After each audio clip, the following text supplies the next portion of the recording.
السلام علیکم ورحمۃ اللہ تعالی وبرکاتہ نحمده ونصلی ونسلم علی رسولہ الکریم اما بعد فاعوذ باللہ من الشیطان الرجیم بسم اللہ الرحمن الرحیم قال اللہ تبارک وتعالی فی القرآن المجید قل للمؤمنین یغضوا من ابصارهم ویحفظوا فروجهم ذلک ازکی لهم ان اللہ خبیر بما یصنعون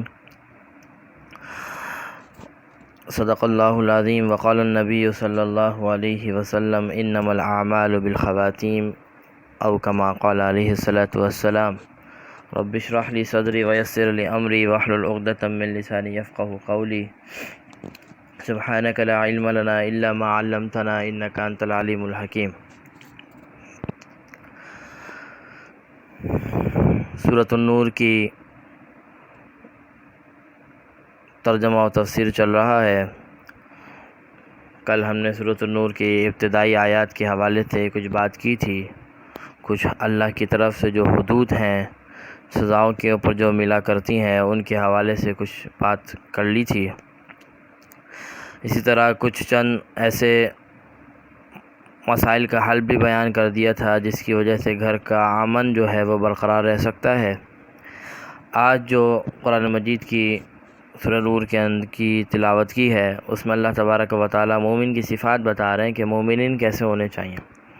فرمایا کہ قل للمؤمنین یغضوا من ابصارهم ویحفظوا فروجهم، اے اللہ کے نبی اپنی مومن مردوں سے کہہ دیجئے کہ جب وہ باہر نکلا کریں تو اپنی نظروں کو جھکا لیا کریں، اپنی نظروں کو نیچے رکھ کے چلا کریں، اور یحفظوا فروجهم اور اپنے سطر کو یعنی اپنی شرمگاہ کی حفاظت کریں۔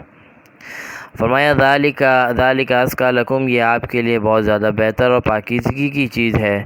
ان اللہ خبیر بما یصنعون، اور بے شک اللہ تبارک و تعالی ان چیزوں کو جانتے ہیں جو آپ کرتے ہیں۔ تو یہاں پر اللہ تبارک و تعالی نے باہر نکل کر چلنے کا ایک ادب بتایا ہے، اور یہ مومنین کی شان بتائی ہے کہ مومن کی چال ایسی ہوتی ہے، مومن ایسے چلتے ہیں کہ وہ جب راستے میں چلتے ہیں تو ان کی نظریں نیچے ہوتی ہیں، وہ ایک دوسرے کو دیکھتے ہوئے اس طرح کی بے پردگیاں کرتے ہوئے نہیں چلتے، بلکہ وہ اپنی نظروں کو نیچے دیکھ کے چلتے ہیں۔ نیچے دیکھنے کا مطلب ہرگز یہ نہیں ہے کہ آپ مستقل طور پر نیچے دیکھ رہے ہیں کہ اگر سامنے سے کوئی گاڑی وغیرہ بھی آ رہی ہے تو وہ آپ کو ہٹ کر دے، آپ کو پتہ نہ چلے، نہیں، یہ تو بیوقوفی ہے۔ نیچے دیکھنے کا مطلب یہ ہے کہ آپ بدنظری نہ کریں، آپ غیر محرم خواتین کو اور اس طرح کی غلط چیزوں کو جو باہر نظر آ رہی ہوتی ہیں ان چیزوں کو نہ دیکھیں۔ نیچے دیکھنے کا مطلب یہ ہے کہ اپنی نگاہوں کو ان چیزوں سے ہٹا کر اور نیچے رکھ کے چلیں۔ باقی راستے کے جو مسائل ہیں، راستے کی جو چیزیں ہیں، گاڑی شواڑی، وہ تو آپ نے دیکھ کے چلنا ہے، یہ تو ہر عقل مند انسان کہتا ہے۔ اللہ تبارک و تعالی نے دیکھیں کوئی بھی حکم دیا ہے، نماز کا، زکوٰۃ کا، کسی بھی چیز کا جو کوئی بھی حکم دیا، اس کے حوالے سے ہمیشہ ایک حکم دیا ہے کہ یہ حکم دے دیا، اور وہ حکم مرد و عورت دونوں کے لیے ہوتا ہے۔ لیکن یہ ایک خاص ایسا حکم ہے جو نظر نیچے رکھ کے چلنے کا ہے۔ اللہ تبارک و تعالی نے اس حکم کو مومنین کے لیے الگ دیا ہے اور مومنات کے لیے الگ دیا ہے۔ فرمایا وَقُلْ لِلْمُؤْمِنَاتِ يَغْضُضْنَ مِنْ أَبْصَارِهِنَّ وَيَحْفَظْنَ فُرُوجَهُنَّ وَلَا يُبْدِينَ زِينَتَهُنَّ إِلَّا مَا ظَهَرَ مِنْهَا وَلَا يَضْرِبْنَ بِخُمُورِهِنَّ عَلَى جُيُوبِهِنَّ وَلَا يُبْدِينَ زِينَتَهُنَّ إِلَّا لِبُعُولَتِهِنَّ أَوْ آبَائِهِنَّ أَوْ آبَاءِ بُعُولَتِهِنَّ إِلَى آخِرِهِ۔ اب یہاں پر اللہ تبارک و تعالی نے خاص طور پر مومن عورتوں کے لیے، مومنات کے لیے حکم دیا ہے، وہ یہ ہے کہ جو اپنی مومنات عورتوں سے بھی کہہ دیجئے، جیسے مومن سے کہا تھا اسی طرح مومنات عورتوں سے بھی کہہ دیجئے کہ جب وہ باہر چلا کریں تو اپنی نگاہوں کو نیچے رکھا کریں، وہ ایک دوسرے کو دیکھتے ہوئے اس طرح نہ چلا کریں۔ اور فرمایا وَيَحْفَظْنَ فُرُوجَهُنَّ، اور اپنے شرمگاہوں کی حفاظت کیا کریں، اپنی سطر کی چیزوں کی حفاظت کیا کریں۔ وَلَا يُبْدِينَ زِينَتَهُنَّ، اور اپنے بناؤ سنگار کو ایسے سب کے سامنے ظاہر نہ کیا کریں، اپنی خوبصورتی کو، اپنے بناؤ کو، سنگار کو، ان چیزوں کو سب کے سامنے اس طرح ظاہر نہ کیا کریں، اور جب باہر نکلا کرا کریں عورت جب باہر نکلے تو فرمایا وَلْيَضْرِبْنَ بِخُمُورِهِنَّ عَلَى جُيُوبِهِنَّ کہ جب وہ نکلا کریں باہر تو اپنے اوپر ایسی چادر اوڑھ لیا کریں جن کی وجہ سے ان کی زینت یعنی ان کے گربان کا حصہ اور ان کے پورے جسم کا حصہ وہ چھپ جائے، یعنی ان کی زینت جو ہے وہ ظاہر نہ ہو۔ تو اس آیات سے پردے کا حکم معلوم ہو رہا ہے کہ جب عورتیں نکلے تو ایک ان کی نگاہ نیچے ہونی چاہیے اور دوسری چیز کیا ہونی چاہیے، اپنے آپ کو پردے میں ڈال کر نکلیں، ایسی چادر، ایسے برقعے، ایسے عبایا کا استعمال کریں جس کی وجہ سے آپ کا جسم جو ہے وہ بالکل چھپا ہوا ہو، ڈھکا ہوا ہو۔ آج کل تو معذرت کے ساتھ بہت سے ایسے برقعے اور ایسی چیزیں بھی آ گئیں جن کو خود ایک برقعے کی ضرورت ہوتی ہے۔ آج برقع بھی لوگ فیشن کے لیے اور اسٹائل کے لیے طرح طرح کے کلرفل برقعے آ گئے، ایسے برقعے آ گئے جن لوگوں کی نظر نہیں بھی جانی ہوتی تو اس برقعے کی وجہ سے آپ کے اوپر نظر جائے گی، اس طرح کے بناؤ سنگھار کے برقعے آ گئے۔ بالکل سادہ سا عبایا بالکل استعمال کرنا چاہیے، کالا ہو تو بہتر ہے، بالکل سادہ سا عبایا ہو۔ اور اسی طرح جب باہر نکلا کریں، اور بہت سی جگہ ایسا بھی دیکھا ہے کہ آپ تو خود پردے میں ہوتی ہیں، پورا پردہ آپ نے کر لیا، نقاب بھی لگا لیا، لیکن آپ کی آنکھیں کنٹرول میں نہیں ہوتی ہیں، آپ اپنی آنکھوں سے سب کچھ دیکھ رہی ہوتی ہیں۔ تو جیسے مردوں کو منع ہے غیر محرم عورتوں کو دیکھنا، اسی طرح عورتوں کو بھی منع ہے کہ وہ غیر محرم لڑکوں کو، مردوں کو نہ دیکھیں۔ تو ان کے لیے بھی یہی حکم ہے کہ وہ جب راستے میں چلا کریں تو مومن کو بھی یہی حکم ہے کہ وہ کیا کریں، نیچے نظر دیکھ کے نظر نیچے رکھ کے چلیں، اور اسی طرح جو مومنات عورتیں ہیں وہ بھی اپنی نظروں کو ہمیشہ نیچے رکھ کے اپنے چلا کریں، اور اپنی زینت کو باہر لوگوں کے سامنے، غیر محرموں کے سامنے ظاہر نہ کیا کریں، اور نکلتے وقت ایک چادر، ایسے برقعے اور اس طرح کا استعمال کیا کریں جن کی وجہ سے ان کا کیا ہو جائے، جسم ڈھپ جائے، ان کی سطر کی جگہ اور مکمل جسم ڈھپ جائے، اور اس کے اندر حجاب اور پردہ بھی اسی کے اندر داخل ہے، کیونکہ انسان کی خوبصورتی کا مرکز چہرہ ہے۔ بہت سے لوگ کہتے ہیں کہ چہرے کا پردہ نہیں ہے، یہ بالکل غلط بات ہے۔ دیکھیں، انسان کی کسی بھی چیز کی خوبصورتی کا مرکز اس کا فرنٹ ہوتا ہے، اور عورت یا انسان کی خوبصورتی کا مرکز جو ہوتا ہے وہ چہرہ ہوتا ہے۔ چہرے ہی سے پھر ساری چیزوں کا انسان جائزہ لے لیتا ہے، تو سب سے بڑی چیز مرکز ہی خوبصورتی کا چہرہ ہے، تو چہرے کو چھپانا کیسے پھر جائز ہو سکتا ہے؟ تو جو چہروں کو نہ چھپانا پھر کیسے جائز ہو سکتا ہے؟ تو چہرے کا پردہ بھی فرض ہے، اور خاص طور پہ آج کا جو فتنے کا دور ہے، اس طرح کے جو معاملات ہیں آج کے دور میں تو لازم اور واجب کے حکم ہے چہرے کا پردہ کرنا اور اسی طرح جسم کا ڈھانکنا۔ اور فرمایا کہ اپنے زینت کی چیزوں کو ظاہر نہ کیا کریں سوائے چند لوگوں کے۔ وہ فرمائے وہ جو محرم رشتہ دار ہیں، آپ کے والد ہو گئے، آپ کے چاچا ہو گئے، آپ کے ماموں ہو گئے، اسی طرح آپ کے بہت سارے ایسے بھانجے بھتیجے ہو گئے، یہ سارے لوگ جو ہیں جو آپ کے محرم رشتہ دار ہوتے ہیں، اور اسی طرح تمام عورتیں ہو گئیں، ان کے سامنے آپ اپنی جو اضافی جگہ ہے یعنی چہرہ ہے، ہاتھ کلائیاں وغیرہ ہیں، پاؤں وغیرہ، یہ ان چیزوں کو کھولا جا سکتا ہے ان حضرات کے سامنے، کیونکہ اللہ تبارک و تعالیٰ نے ان کو محرم بنایا ہے۔ اور فرمایا کہ عورت کے، اور اسی طرح یہ کیا کہتے ہیں، چلنے کے حوالے سے عورت جب چلے تو اس کا کیا حکم ہونا چاہیے؟ فرمایا وَلَا يَضْرِبْنَ بِأَرْجُلِهِنَّ لِيَعْلَمَ مَا يُخْفِينَ مِنْ زِينَتِهِنَّ کہ فرمایا کہ جب عورت باہر نکل کے چلا کرے تو اپنے قدم کو بالکل آہستہ آہستہ اٹھایا کرے، زمین پہ مارتے ہوئے نہ چلا کرے۔ ایسا نہ ہو کہ زمین پہ مارتے ہوئے چلے اور جس کے جسم پہ اگر اس نے کوئی ہار، کوئی اس طرح کی چیزیں، کوئی زینت کی چیزیں پہنی ہوئی ہے تو وہ اس کی وجہ سے ان کی چیزوں سے آواز پیدا ہو، ان چیزوں میں سے آواز پیدا ہو، اور جب آواز پیدا ہوگا تو لوگوں کی توجہ کی مرکز ہو جائے گا۔ تو فرمایا کہ جب عورت چلا کرے تو وہ بالکل آرام، یہ قرآن کا حکم ہے، قرآن کہہ رہا ہے جب چلا کرے تو بالکل آہستہ قدم اٹھا کے کیا کریں، آہستہ سے چلا کریں۔ فرمایا وَتُوبُوا إِلَى اللَّهِ جَمِيعًا اور سب کو چاہیے کہ وہ اللہ سے استغفار و توبہ کریں۔ ایھا المؤمنون اے ایمان والو، کتنی بہترین آیت ہے۔ فرمایا ایھا المؤمنون اے ایمان والو، آپ یہ حکم تو اللہ نے دے دیا، اب اس حکم کے اندر کمی کوتاہی ہوگی، فرمایا اللہ اس کے بعد بھی وَتُوبُوا إِلَى اللَّهِ جَمِيعًا، تم لوگ اللہ سے ہی توبہ کیا کرو اپنے اس کوتاہیوں کے بارے میں، لَعَلَّكُمْ تُفْلِحُونَ تاکہ تم کامیاب ہو جاؤ۔ تاکہ تم کامیاب ہو جاؤ۔ تو یہ کچھ اصول میں نے آپ کو بتائے کہ راستے میں کس طرح چلنا ہے، اور مومن کی صفات یہ ہے کہ وہ جب چلتا ہے، مومن ایسا ہو کہ جب آپ مومن عورت یا مرد ایسی ہو جب وہ راستے میں چل رہی ہو، اگر کوئی غیر مسلم آپ کو دیکھ رہا ہے تو وہ فوراً پہچان لے کہ یہ مسلمان ہے۔ اس طرح سے آپ کا پرسنالٹی ہونی چاہیے، اس طرح سے آپ نے زندگی گزارنی ہے کہ اگر کوئی غیر مسلم آپ کو دیکھے تو فوراً پہچان لے کہ ہاں یہ مسلمان ہے۔ ایسا نہ ہو کہ اس کو فرق کرنا پڑے کہ ہاں یہ مسلمان ہے یا نہیں ہے، اس کو پتہ ہی نہ، اس کو اپنے اندر اور مسلمان کے اندر کوئی فرق نظر نہ آ رہا ہو۔ ہمیں ہمیشہ ایسی چیز اپنانی چاہیے، وہ اصول اپنانے چاہیے جو مسلمانوں کے لیے خاص ہیں۔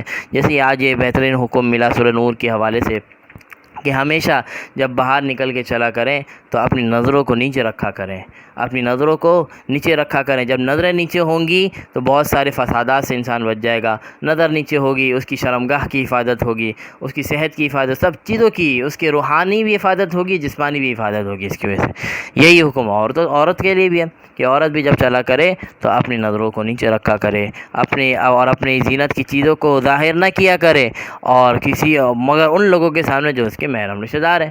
اور اسی طرح جب باہر نکلا کریں تو اپنے اوپر اس طرح کی چادر اور یہ اس طرح برقع، اس طرح عبایا اوڑھ لیا کریں جس کی وجہ سے ان کی زینت کی چیزیں بھی چھپ جائیں، اور ان کے جو جسم ہے، جو وہ نمایاں جو ہوتے ہیں، وہ جسم کے جو نمایاں پن جو ہے وہ اس برقعے اور اس چادر کی وجہ سے ختم ہو جائے، تاکہ کسی فساد یا کسی ان چیزوں کے بارے میں نہ ہو۔ آج جو فسادات مچ رہے ہیں ان کی بنیادی وجہ یہی ہے کہ بے پردگی عالم، نہ مرد سدھر رہا ہے نہ عورت سدھر رہی ہے۔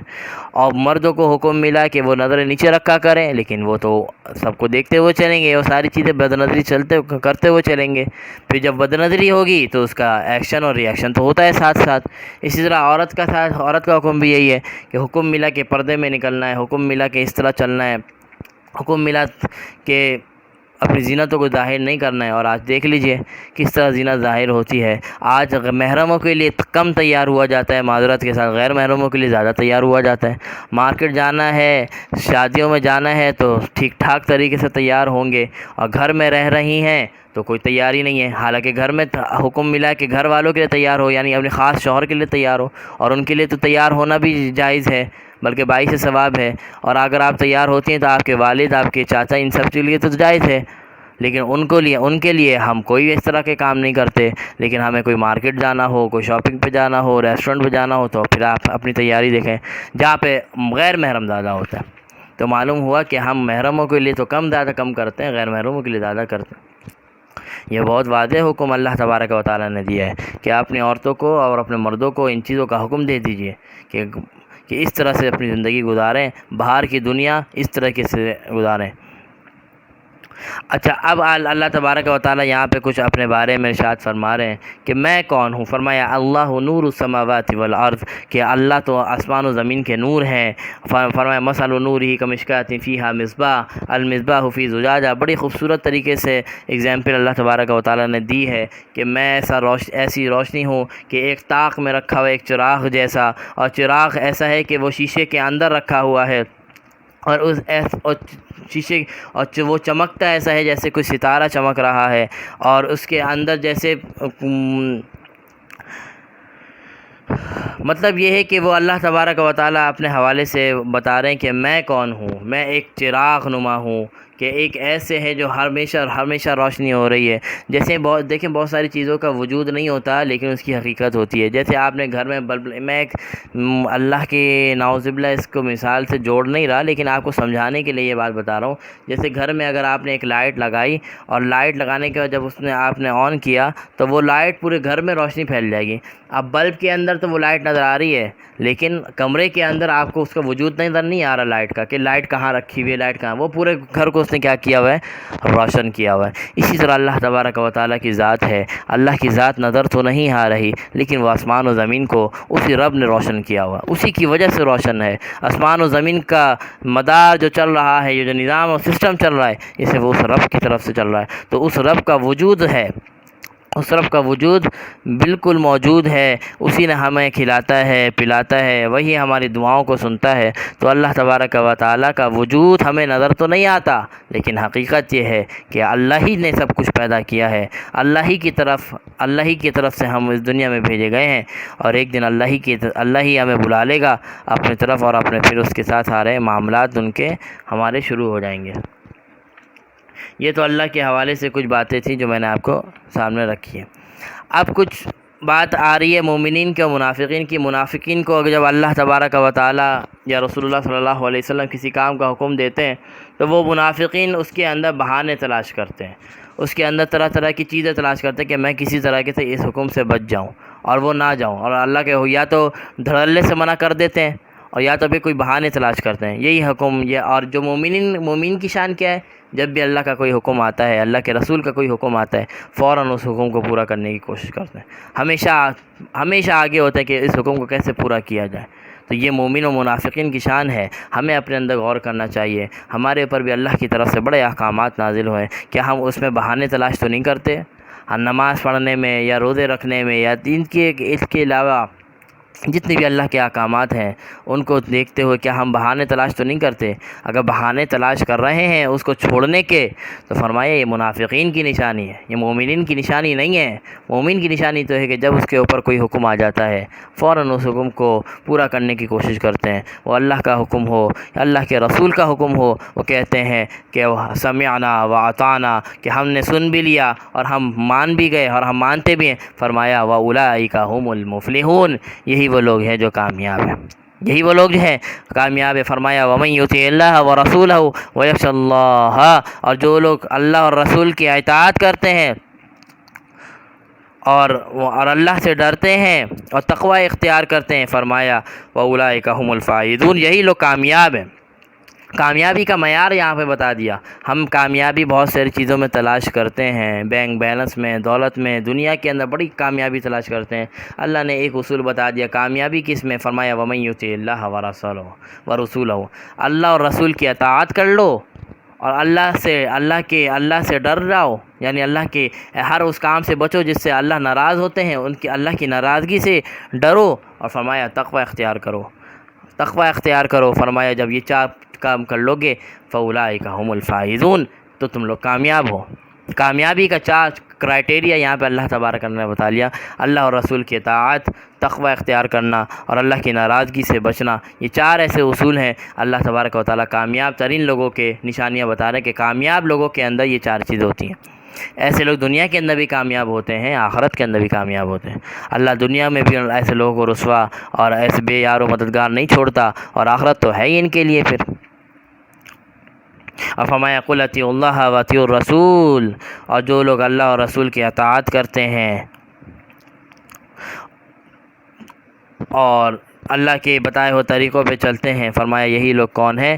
جو ہدایت کے راستے پہ ہیں، یہی وہ لوگ ہیں جو ہدایت پہ چلنے والے ہیں۔ تو ہمیشہ اللہ اور رسول کی چیزوں کو مقدم رکھنا ہے۔ ہمارے سامنے ہم شادی بیاہ کرتے ہیں، بہت ساری چیزیں ہمارے سامنے ہوتی ہیں، یا اس کے علاوہ اور بھی بہت ساری چیزیں کرتے ہیں، تو ہمیشہ اللہ اور اللہ کے رسول کا احکام مقدم ہونا چاہیے۔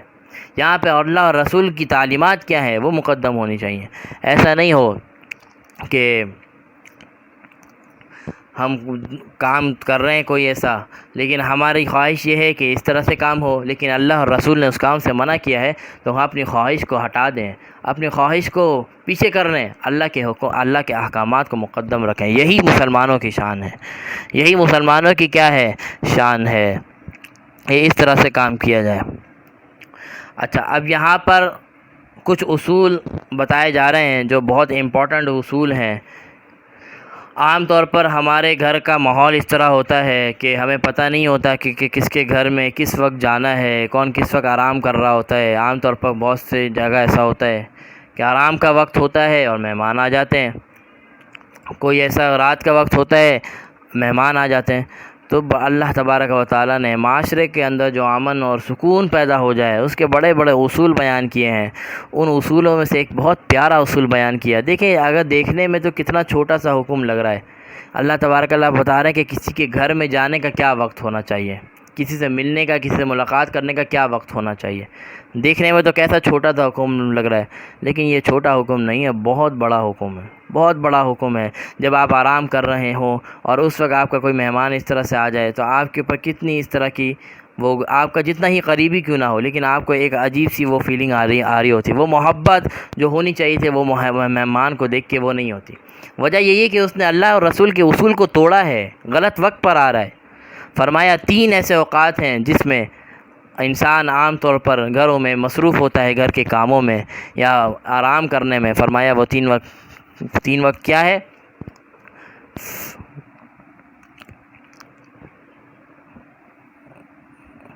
ایک وقت بتا دیا، فجر کی نماز سے پہلے کا وقت۔ فجر کی نماز سے پہلے کا وقت، یہ وقت مصروفیت کا ہے، یا تو آرام کا وقت ہے یا تو تہجد اور عبادت کا وقت ہے۔ اس وقت میں حکم ہوا کہ کوئی کسی سے ملاقات کے لیے نہ جائے، کسی کے گھر نہ جائے۔ اس وقت تو خیر عام طور پر لوگ نہیں آتے، لیکن ایک اصول بتا دیا کہ اس وقت بھی اگر کسی کا ہو تو اس وقت نہ جائے، فجر کے بعد چلا جائے۔ اور مسلمان کی شان یہ ہے کہ فجر کے بعد مسلمان نہیں سوتا۔ ہم نے اپنا ذہن بنا لیا کہ فجر تو پڑھتے ہی نہیں، جو پڑھتے بھی ہیں تو فجر کے بعد سو جاتے ہیں۔ تو مسلمان اور مومنین کی شان ہے کہ وہ فجر کے بعد نہیں سوتے، وہ رات میں جلدی سوتے ہیں اور فجر کے بعد نہیں سوتے۔ فرمایا فجر سے قبل کا جو وقت ہے، یا تو وہ آرام کا وقت ہوگا یا تو وہ عبادت کا وقت ہوگا، اس وقت میں وہ کسی کے گھر نہ جائے۔ اور یہ وقت پھر اپنی زوجہ سے تعلق کا بھی وقت ہو سکتا ہے، تو اس وجہ سے اللہ تبارک و تعالی نے فرمایا کہ اس وقت کوئی کسی کو پریشان نہ کرے، کسی کے بھی گھر جا کر۔ اور فرمایا دوسرا وقت کیا ہے؟ دوسرا وقت یہ ہے کہ ظہر کے بعد کا وقت جو ہوتا ہے، جس کو قیلولہ کا وقت کہا جاتا ہے، اس میں بھی عام طور پر گھر کے حضرات اپنے کپڑے، اضافی کپڑے وغیرہ اتار کے، قمیض وغیرہ اتار کے آرام کر رہے ہوتے ہیں، تو اس وقت بھی کسی کو پریشان نہ کرے۔ اور فرمایا تیسرا وقت کیا ہے؟ عشاء کے بعد۔ عشاء کے بعد جو ایسا وقت ہے، اس میں یہ مسلمانوں کے آرام کا وقت ہے، اس وقت بھی کوئی کسی کو پریشان نہ کرے، کسی کے گھر جا کے کسی سے ملاقات کر کے۔ لیکن آج ہماری رات ہی، ایک تو 10 بجے شروع ہوتی ہے اور دوسری بات ہمارے سارے فنکشنز رات میں ہی ہوتے ہیں۔ کتنا بڑا غلط اصول ہے، ہم بھی معاشرے کے ساتھ چل رہے ہیں، ہمیں یہ چیز بری ہی نہیں لگتی، اتنی عادی ہو گئے ان چیزوں کے، اب یہ چیز ہمیں بری نہیں لگتی۔ حالانکہ قرآن کا حکم ہے کہ عشاء کے بعد کی کوئی اس طرح کی مصروفیت نہیں ہونی چاہیے، عشاء کے بعد سونے کا معمول ہونا چاہیے، جلدی سوئے، تہجد میں اٹھیں، پھر عبادتیں کریں۔ اور آج ہمارے سارے معاملات شروع ہی عشاء کے بعد ہوتے ہیں۔ ہماری شادی ہو تو وہ عشاء کے بعد ہے، ہمارا کوئی بھی فنکشن ہو عشاء کے بعد ہے، کہیں دعوت میں جانا ہے تو عشاء کے بعد جانا ہے، ساری چیزیں ہماری ایکٹیویٹی عشاء کے بعد ہو رہی ہوتی ہے۔ اور اللہ تبارک و تعالیٰ فرما رہے ہیں کہ عشاء کے بعد کیا کرنا ہے؟ یہ آرام کا وقت ہے، کوئی کسی کو پریشان نہ کرے، کسی کے گھر نہ جائے، کسی کو اس طرح کے معاملات نہ کرے۔ فرمایا اس کی وجہ سے وہ پریشان ہو جائیں گے۔ اور کسی کے گھر جائے تو اجازت لے کے جائیں، ایسے نہیں بے دھڑلے سے کسی کے گھر میں داخل ہو جائیں، اجازت لے کے جائیں۔ اور فرمایا جو بچے ہیں، بچوں کو تو چلو چھوٹ ہے کہ وہ اجازت نہیں بھی لیتے تو اندر آ جائیں، لیکن جو بڑے ہیں ان کے لیے حکم یہ ہے کہ وہ جب بھی جائیں تو اپنے گھر والوں سے اجازت لے کے جائیں، اجازت کے بغیر اندر داخل نہ ہو۔ تو یہ ایک کتنا بہترین اصول اللہ تبارک و تعالیٰ نے یہاں بیان کیا ہے کہ 3 ایسے اوقات بتا دیے کہ جس میں مسلمان جو ہے وہ ان چیزوں سے اپنے آپ کو بچائے، کسی کو پریشان نہ کرے۔ ملاقات کا سب سے بیسٹ وقت ایک تو فجر کے بعد کا وقت ہے اور ایک عصر کے بعد کا وقت ہے۔ اس وقت میں آپ علیہ السلام بھی صحابہ کرام کے ساتھ ملاقات کیا کرتے تھے، گپ شپ کیا کرتے تھے، باتیں کیا کرتے تھے۔ اور اس گپ شپ کا مطلب یہ نہیں ہے کہ کوئی فضول علمی بات ہوا کرتی تھی، دینی بات ہوا کرتی تھی، کوئی فائدہ مند و سود مند بات ہوا کرتی تھی، غیبت اور اس طرح کی باتیں نعوذ باللہ نہیں ہوتی تھی۔ تو یہ 2 وقت بڑا بیسٹ ہوتا ہے ملاقات کے لیے، ایک فجر کے بعد کا وقت اور ایک عصر کے بعد کا وقت۔ اور اگر کھانے پہ دعوت بھی دے رہے ہیں تو عشاء سے پہلے، قرآن کا اصول تو یہ ہے کہ عشاء سے پہلے ان کو دعوت ہو اور عشاء سے پہلے وہ اپنے گھر کو چلے جائیں۔ لیکن ہمارا تو کیونکہ معاشرہ ہی بالکل الگ ہوا ہے، اس کو سدھارنے کی بھی کوشش کریں گے تو بڑا ٹائم لگے گا، لیکن سدھارا جا سکتا ہے۔ ابھی سے اسٹیپ بائی اسٹیپ اس کام کو لیں اور اس کو لے کر چلیں، تھوڑا تھوڑا کر کے چلیں گے، ایک وقت آئے گا تو یہ بالکل اصول بن جائے گا آپ کا۔ آج بھی بہت سارے ایسے لوگ ہیں جہاں عشاء کے فوراً بعد سونے کا معمول ہے۔ کراچی سے علاوہ کراچی کا یہ ماحول بڑا خراب ہے۔ آپ اسلام آباد اور اس طرح کے علاقوں میں چلے جائیں، وہاں آج بھی یہی ماحول ہے۔ اسلام آباد تو چلیں وہ تو شہر ہو گیا، گاؤں وغیرہ کا جو آ کے دیکھ لیں اس کے اندر کا، آج بھی یہی ماحول ہے کہ وہ عشاء کے بعد نماز پڑھ کے آتے ہیں اور اپنے بستر پہ جا کے سو جاتے ہیں، سارے کھانے پینے سے، ساری چیزوں سے وہ فارغ عشاء سے پہلے ہی ہو جاتے ہیں۔ یہ آج بھی یہ ماحول ہے گاؤں میں، لیکن شہریوں کا ماحول بڑا خراب ہے۔ ان کی رات ہی 12 بجے شروع ہوتی ہے، خاص طور پر کراچی والوں کی رات ہی 12 بجے سے شروع ہوتی ہے، اور ان کی صبح 12 بجے سے شروع ہو رہی ہوتی ہے۔ بڑا ہم نے اپنے آپ کو خراب کر رکھا ہے۔ ان اصول کو جب سے توڑا ہے، ہمارے دین اور ہماری ساری چیزیں خراب ہوتی گئیں، ہماری زندگی بالکل خراب ہو گئی ہے، ہماری ساری چیزیں، ہماری صحت خراب ہو گئی ہے، ہماری بہت سارے مسائل ہمارے اندر کھڑے ہو گئے ہیں، اور وہ مسائل ہم نے خود پیدا کیے ہیں، اللہ کی طرف سے نہیں ہے۔ اللہ نے تو کتنا بہترین اصول بیان کیا کہ اس طرح سے زندگی گزارو، پرامن طریقے سے زندگی گزارو، خوش رہو گے، خود بھی خوش رہو گے، آپ کی وجہ سے دوسرے لوگ بھی خوش رہیں گے۔ ہم نے اپنی زندگی کو بگاڑا ہے، اپنی زندگی کو ان چیزوں کے اندر، جب ان چیزوں میں لگایا ہے، اپنی زندگی بھی خراب کر رکھی ہے، آپ کی وجہ سے دوسروں کی زندگی بھی خراب ہو رہی ہے۔ کتنے پیارے پیارے اصول بتائے ہیں کہ کسی سے بدگمانی نہ کرو، کسی سے غیبت نہ کرو، کسی پہ کل بہتان کے حوالے سے پڑھا، کسی پہ بہتان بازیاں نہ کرو، کسی پہ تہمتیں نہ لگاؤ، کسی کے بارے میں برا نہ سوچو، ہمیشہ جس سے ملنا ہے خندہ پیشانی ہو کے ملو۔ یہ سارے کیسے اصول بیان کیے ہیں۔ گھر میں داخل ہو تو سلام کرو، اور 3 اوقات بتا دیے، ان اوقات میں گھروں میں داخل نہ ہو کسی کے، ایسا نہ ہو کہ آپ کی وجہ سے کوئی پریشان ہو جائے۔ کتنے اچھے، کتنے رہنما اصول بتائے ہیں، کتنے بڑے بڑے اصول قرآن و حکیم نے ہمیں بتائے ہیں، لیکن ہم نے آج ان کو چھوڑا ہے۔ آج دیکھیں زوالی کا شکار ہے، آج زوال روزانہ کی بنیاد پر ہم پیچھے جا رہے ہیں، روزانہ کی بنیاد پر۔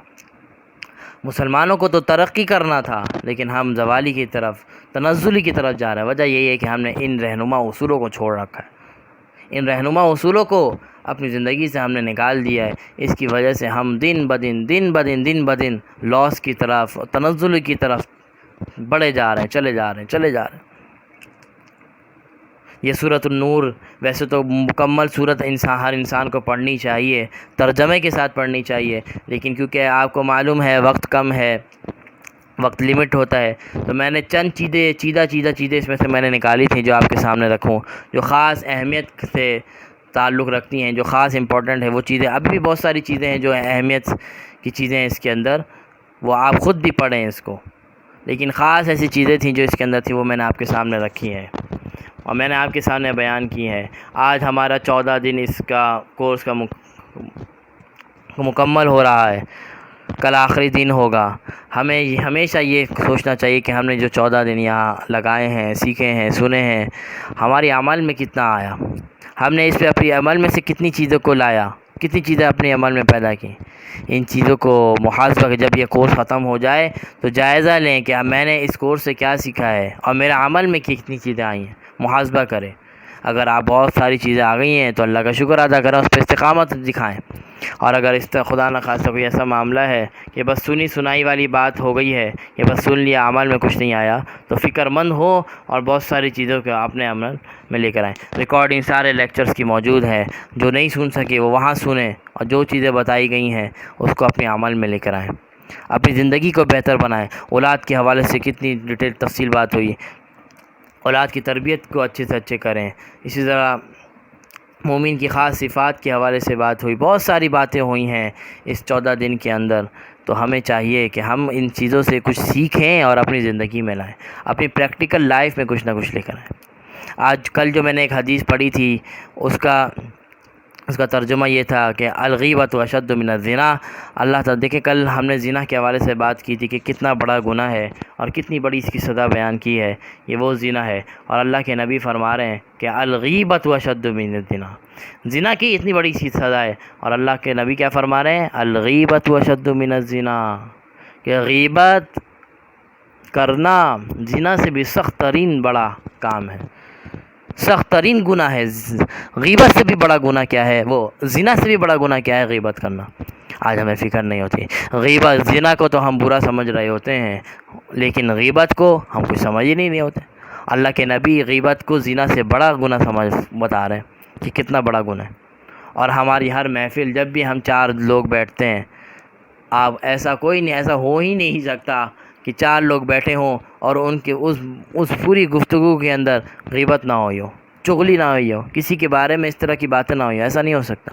ہماری وہ مجلس اور ہماری وہ بیٹھک اور ہماری وہ گپ شپ اس کے بغیر ناممکن ہے کہ وہ پوری ہو جائے۔ ان چیزوں کی بڑی فکر کرنی چاہیے کہ ہم اپنی زندگی کیسے گزار رہے ہیں، کتنا وقت فارغ گزار رہے ہیں، اور فارغ وقت ہے تو اس فارغ وقت میں ہم کیسے گزار رہے ہیں۔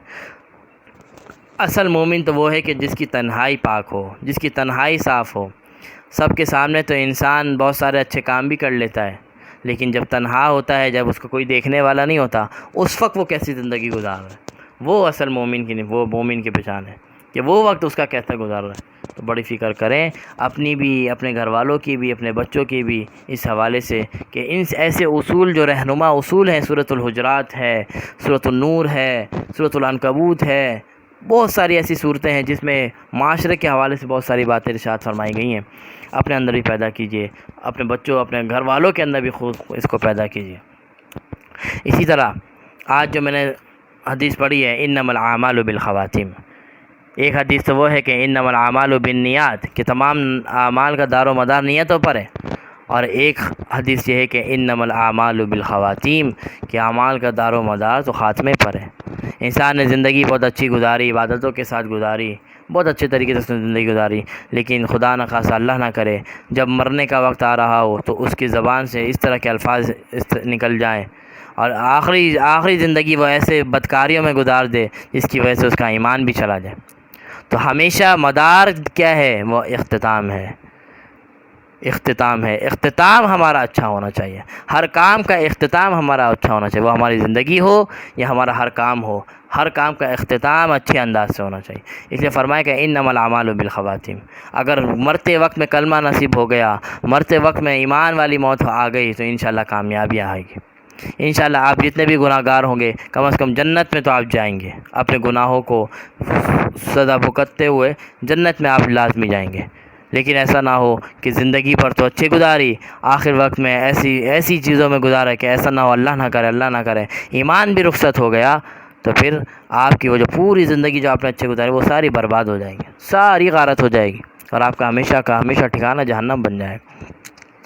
تو ہمیشہ فکر کرنا چاہیے اپنی بھی، اپنے گھر والوں کی بھی، سب کی، کہ وہ ان کا جو اگلا دن آ رہا ہے وہ کیسا گزرا۔ پچھلا دن تو گزر گیا، اس کے بعد توبہ استغفار کریں، مستقبل کو حال کو سنوارنے کی کوشش کریں۔